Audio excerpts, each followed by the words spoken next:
Hello, welcome to my YouTube video. In this video, I will talk about how you can open my notebook from my GitHub profile in your Google Colab.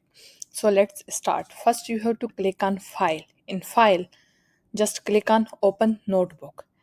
Then you have to click on GitHub. Here, write Zenab Bio. Then you have to click on Enter. First, you enter, you will show all the repository that is in my GitHub profile. Then find YouTube tutorial. In YouTube tutorial you will find all the list of notebook that I saved in my GitHub. Okay, so then you can click on any one you are interested in. Just click on the file and then it will open in your Google Colab.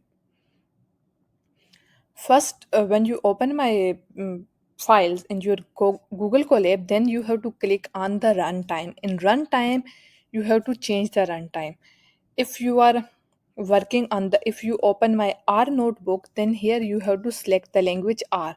But if you open my Python notebook, then here you have to click on the Python. Okay, so make sure to change the runtime type based on the file that you open. If it is in R, click on the R. If it is in Python, and click on the Python.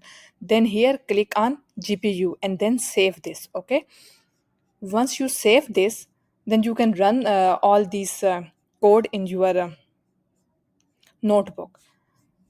So this was all about how you can open my Google Colab file in my Google Colab notebook in your Google Colab. Okay, thank you so much.